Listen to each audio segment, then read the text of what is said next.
नमस्कार, आप देख रहे हो द खटक। आज इस वक्त मैं फड़ौदी कलेक्टर के आगे खड़ा हूं, जहां पर देखिए चिकित्सा को लेकर, मूलभूत समस्याओं को लेकर यहाँ पर लोग ज्ञापन देने के लिए आए हैं। इस तरह से हम इनसे बातचीत करेंगे। सर, क्या मांग है, मुख्य मांग किस तरह से? पहले भी फलूदी शहर के लोगों ने ज्ञापन दिया था, उसके बाद क्या आश्वासन मिला? किस तरह से आज कांग्रेस पार्टी द्वारा ज्ञापन दिया जा रहा है? क्या हॉस्पिटल में मूलभूत समस्या? हॉस्पिटल में मूलभूत समस्या ये है कि जो विशेषज्ञ चिकित्सक हैं उनकी बहुत भयंकर रूप से कमी है। कुल मिलाकर के हमारे पास जो सूचना है उसके मुताबिक 33 कुल पद स्वीकृत हैं, उसमें से सिर्फ यहाँ 18 कार्यरत है और 4 आदमी अलग अलग जगहों पर किसी किसी ट्रेनिंग में, किसी उससे उच्च शिक्षा के लिए बाहर गए हुए। एक आदमी जयपुर पर डेपुटेशन पर है डॉक्टर, और एक डॉक्टर सस्पेंडेड है। इस तरह से हमको उचित सेवाएं मिल नहीं रही है और उसका एक सबसे बड़ा खामियाजा हमको लगातार कई वर्षों से यह देखने को मिल रहा है कि दूरस्थ ग्रामीण क्षेत्रों से जो मरीज हमारे यहाँ इलाज के लिए फलोदी आता है, उसको सिंपल इन डॉक्टरों की कमी की वजह से जोधपुर रेफर कर देते हैं। वो हमारे लिए बहुत खर्चीला है, दुखदायी भी है, और कई बार ऐसी अनहोनी घटना घटती है कि उस मरीज का इलाज अगर जो फलोदी में समय पर चलता तो शायद वो जीत भी रह सकता था, लेकिन कई बार ये लोग जोधपुर तक पहुंच ही नहीं पाते। बड़ी सीरियस कंडीशन होती है। सर्जन नहीं है, एक सीनियर फिजिशियन नहीं है, एक एनेस्थेसिस्ट नहीं है, कार्डियोलॉजिस्ट नहीं है, और इन्हीं से ग्रसित बीमारियों से जो मरीज फलोदी में आता है वो उसको जोधपुर रेफर होना पड़ता है, और उसकी वजह से हमको आम लोगों को बहुत समस्या है। दूसरा, हमारा एक और काम है इसमें कि पूर्ववर्ती सरकार ने, अशोक गहलोत जी की सरकार ने जो अस्पताल स्वीकृत किया था वो लगभग पूर्ण हो गया है, और इस अस्पताल में उचित व्यवस्थाएं नहीं है। आज भी आप हम लोग जब वहाँ थे और रोज़ देखते हैं कि वहाँ बहुत भयंकर भीड़ होती है, एकदम अव्यवस्था है, मरीज के बैठने की जगह नहीं है, उसके साथ आने वाले की जगह नहीं है। तो इस सब की सुविधा करने के लिए उस सरकार ने ये बिल्डिंग स्वीकृत की थी, ये फंड स्वीकृत किया हुआ था, तो वो उसका उपयोग होना चाहिए। वो समय पर पूरा हो जाए, और अगर ये अस्पताल वहाँ स्वीकृत होकर के चले तो दूसरे और विंग जो हैं वो यहाँ चल सकती हैं। डिलीवरी सेक्शन यहाँ बन सकता है, और प्रसव में जो सेवा दी जानी चाहिए वो यहाँ हो सकती है। तो इन दो मांगों को लेकर के खास करके फलोदी के मरीजों को जोधपुर नहीं जाना पड़े और यहीं उनको उचित इलाज मिल जाए, तो विशेषज्ञ की सेवाएं जल्दी से जल्दी हों, इसका ज्ञापन दिया जा रहा है। माननीय राज्यपाल महोदय को दिया गया, मुख्यमंत्री जी को भेजा है, और चिकित्सा मंत्री जी को वो ज्ञापन दिया है। और ये मांग बहुत वर्षों से चल रही है, और हमारी जिला बनने के बाद हमारी अपेक्षा थी कि सरकार इसमें उचित बजट देगी, लेकिन इसका कोई समाधान हमको मिला नहीं।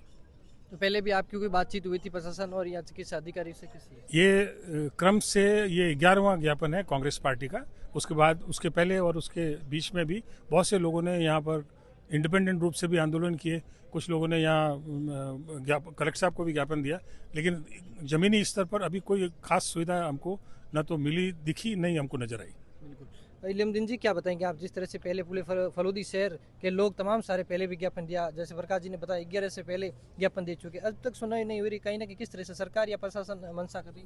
देखिए, ये सरकार 2.5 साल हो गए, करीब 11 बार हम कांग्रेस की तरफ से ज्ञापन दिए, लेकिन आज तक उनकी सुनवाई नहीं हो रही। ये हम तो मानते हैं सर फेलियर सरकार है, और चिकित्सा मंत्री की अभी बीकानेर के अंदर जो धरना प्रदर्शन चल रहा हो, उसके बोलने का ढंग, लोगों के साथ क्या है, ये सारी चीज़ देख के हम लगता है कि सरकार एकदम फेलियर सरकार है।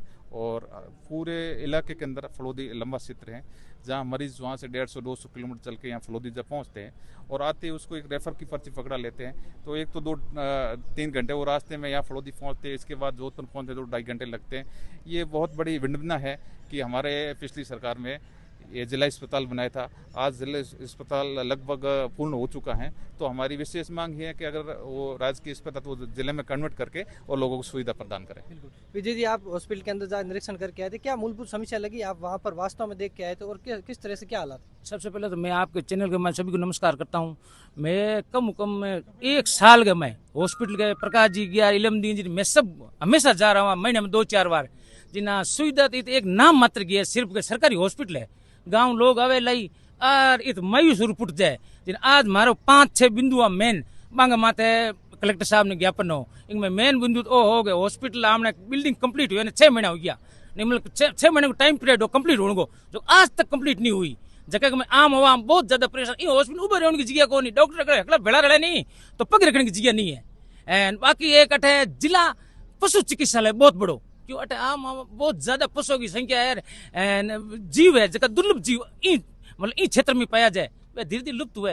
जना एक पशु चिकित्सालय बड़ो है तो बाकी जिंदगी बच सके। पशु चिकित्सालय तो बन रहा है फलूदी में। नहीं बन रहा है इक्विपमेंट कौन बन कहीं ठोकना है हगली बना दो लोग सामान नहीं लो करे कहीं अने एक जगह सरकारी दवाई गवर्नमेंट के में सरकारी दा अध स्टॉक आकन को नहीं तो सरकारी कन दो थे भाई हाँ भी किसान एन डॉक्टर कन जाए डॉक्टर 12,000 के बाहर से लेके आओ हम डॉक्टर कमीशन के भगवान जाने मांगो एंड माऊ तो 30 किलोमीटर माते ओ मंत्री है हमारे चिकित्सक हम चिकित्सक फड़ोदी तो वो भाई 15 साल तो रखे लीजू रखी है और एक काम डेलो को नहीं करे एंड फड़ोदी कने एमएलए कंजार के आगे राजा जी कंजो हम भाई मैं तो तब परेशान हो गया कि की मत पूछो जगह आगी है बस। बिल्कुल देखिए जिस तरह से कांग्रेस का इस तरह से ज्ञापन देना है कि पहले इन्होंने बताया जैसे 11 बार ज्ञापन दे चुके हैं उसके बाद ही है जो पहले की सरकार थी कांग्रेस उसके अंदर ये स्वीकृत हुआ था हॉस्पिटल अभी तक चालू नहीं हुआ है। इन मुख्य मांगों को लेकर आज ज्ञापन दिया जा रहा है कलेक्टर ऑफिस को। अब देखना ये होगा किस तरह से सरकार क्या करती है और प्रशासन किस तरह से स्टाफ की व्यवस्था करती है क्या कुछ रहने वाला है। ऐसी तमाम जानकारी अपडेट्स के लिए हमारे साथ बने रहे।